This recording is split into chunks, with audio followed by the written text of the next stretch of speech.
তামিম রে, হ্যাঁ, আমার জীবনটা মহিলা কলেজ আর হইলো পার্কে পার্কে বৈঠা থেকেই গেল। তোর জীবন আর বিয়া টিয়া করবার পারলাম না।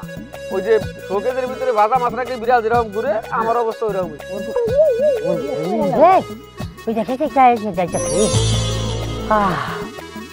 তামিম রে, হ্যাঁ, মাইয়াটার পা দেখছ, ফকফকা সুন্দর, পাই যে সুন্দর, পুরো মানুষটা জানি কত সুন্দর।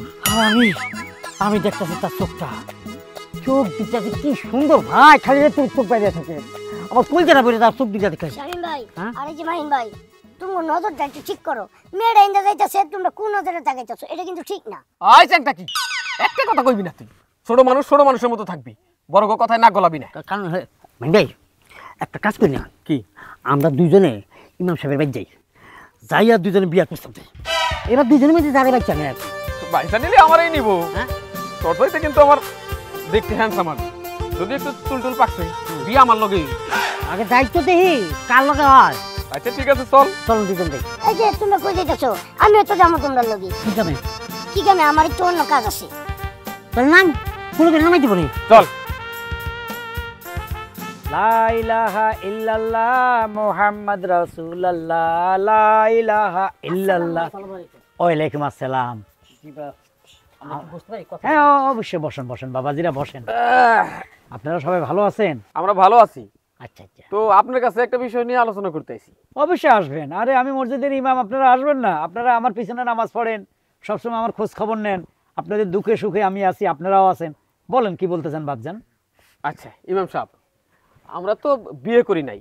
আচ্ছা, আপনার মেয়েটাও বিয়ের উপযুক্ত হয়েছে। আপনার মেয়েটারে দেখে আমরা পছন্দ করছি, মানে আমরা দুইজনে।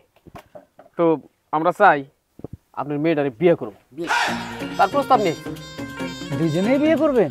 না না, আপনি যাকে যোগ্য মনে হবে, যাকে আপনার ভালো লাগবে তার কাছে আপনি মেয়েটাকে দিবেন।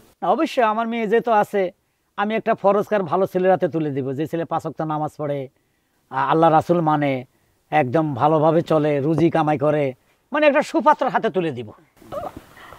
জি আপনি, আমরা আছি, আমরা তো সুপাত্রই। আচ্ছা আপনারা সুপাত্র, ঠিক আছে। তা আমি 3টা প্রশ্ন করবো, যদি সঠিক উত্তর দিতে পারেন, যে দিতে পারেন তার কাছে আমি মেয়েটা বিয়ে দেব। আচ্ছা ঠিক আছে, আপনি প্রশ্ন করেন, আমরা উত্তর দেই। তাই নাকি? আচ্ছা, পৃথিবীর থেকে কোন পথ অনেক দূরে? আমেরিকা। আমেরিকা অনেক দূর। আমার মনে হয় কানাডা হইল।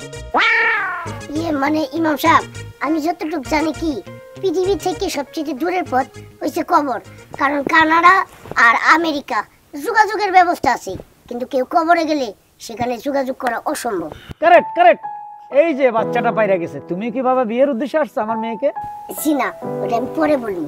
আচ্ছা, আমার দ্বিতীয় প্রশ্ন, মনে করো একটা খালি ঘর, তোমরা দ্রুত কিভাবে পূরণ করবা? এটা তো সোজা, একটা ধানের বস্তা দিলেই গর্ব হয়ে যাবে। মানে বেশি করে না, 5 বছর ফের দিলে বুঝে দোকান। মানে আমি যতটুকু জানি আর কি, একটা মোমবাতি জ্বালায় যদি ওই ঘরে রাখি, তাহলে ওই ঘরটা দ্রুত একবারে আলোয় পরিপূর্ণ হয়ে যাবে। রাইট, সাবাস বেটা, মাশাআল্লাহ মাশাআল্লাহ, এই ছেলের এত জ্ঞান। এবার আমার শেষ প্রশ্ন, 3 নম্বর। পৃথিবীতে সবচেয়ে কম দামি বস্তু কি? কম দামি বস্তু হচ্ছে প্লাস্টিক। না, আবর্জনা। আবর্জনা, যার কোনো দামই না। না, কি কয়? Plastic one time use, to time dustbin. ইমাম সাহেব, আমি জানি যে প্লাস্টিকও কম দামে হইলেও বিক্রি করা যায়, আবর্জনাও বিক্রি হয়, কিন্তু আসল কথা হইলো কি, সবচেয়ে কম দামি জিনিস হচ্ছে মানুষের মৃতদেহ। রাইট রাইট, মানুষ মারা গেলে, মৃতদেহ পড়ে থাকলে নিজের সন্তান, বউ, মা, স্ত্রী বলে, সবাই বলে তাড়াতাড়ি মাটি দেওয়া হোক, এটার আর কোনো দাম নাই, এটা কেউ 10 পয়সা দিয়েও কিনবে না, সবাই নাকো হাত দেয়, ওই সরন্ত মাটি দিয়ে দেন তো। তার মানে এই দেহের কোনো দাম নাই মরে গেলে। রাইট, সাবাস। এবার বলো, তুমি কি আমার মেয়েকে বিয়ে করবা? জি না, আমি বিয়ে করতে চাই না, আমি আপনার মেয়েরে আমার বোন বানাইতে চাই, আমার তো বোন নাই। আলহামদুলিল্লাহ, উঠো উঠো, তাতে তুমি আমার সন্তান বাবা, বেঁচে থাকো বাবা। এই আপনারা দুজন গাড়া উঠ। জি পছন্দ নেই, আমি এখন যাবেন না? চল চলেন। বেলকে কেমন বিপদ, সুন্দর সুন্দর প্রশ্নগুলো। সাবাস বেটা, হ্যাঁ।